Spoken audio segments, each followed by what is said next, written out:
The two by-elections that came after the last 2024 general elections, although small, had a serious impact on the YSRCP. In the Pulivendula Vontamida ZPTC by-election, differences were seen in the party as it did not get a deposit in either of them.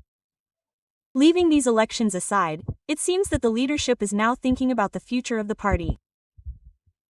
Especially, the leaders say that there are many things that party leader Jagan needs to know. They say that even a small snake should be beaten with a big hand. Now the same is being heard in the case of Jagan. In fact, if we take TDP leader Chandrababu as an example in such matters, he does not sit and calculate whether elections are small or big. He enters the field directly.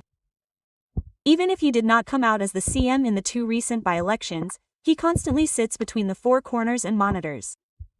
Everyone knows how the result came out. Jagan's failure to do this kind of politics seems to be a glaring omission. He does not come out. He thinks that the work is done by giving responsibilities to someone. Apart from that, there is talk that if Jagan had stayed in Pulivendula instead of Tadapalli, the result would have been different. But he took it lightly. Why did he think of contesting a small election? With this, it is said that he did not even care about what was happening in Pulivendula's constituency until 2 days before the actual elections. Finally, after getting his hands burned, he was limited to criticizing the ruling party. In fact, even those who had fielded several leaders at the field level raised their hands, which clearly shows what kind of loopholes the ruling party has moved forward with. So, from now on, if Jagan takes steps towards change and acts according to what needs to be known and calculated, his own leaders are making comments that there is a chance to save the party's existence. On the other hand, it seems that YSRCP chief Jagan has started a mind game.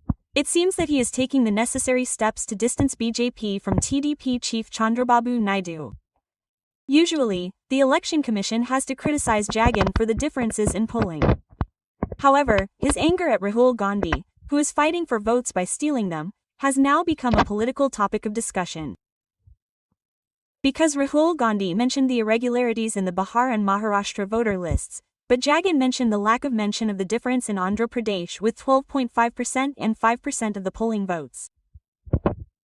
Ys Jagan has accused Chandrababu Naidu of being in touch with Congress leader Rahul Gandhi on a hotline. It is also said that the chief minister of the neighboring state, Ravint Reddy, has helped in this. Based on this, Jagan's attempt to say that Chandrababu is in touch with Rahul is a political mind game. Because TDP leaders are commenting that these kinds of allegations are being made to prevent the BJP from joining hands with Chandrababu once again in the event that the BJP and Congress are facing each other in the upcoming elections. Jagan also criticized party affairs in charge Manikam Tagore. Manikam Tagore says that Ys Jagan's comment that he is not criticizing Chandrababu Naidu or pointing out the corruption in his government is a part of a political move, saying that leaving the ruling party in AP and criticizing them in the opposition is a sign of a corrupt deal. TDP ranks believe that Jagan, who thought that he would get back to power unless he distanced Chandrababu from BJP, has recently started this kind of politics. If the YSRCP is also sharing photos of him campaigning with Rahul Gandhi in Telangana in the past, then it must be considered that Jagan has started a new party. And definitely express your opinion on this video through comments.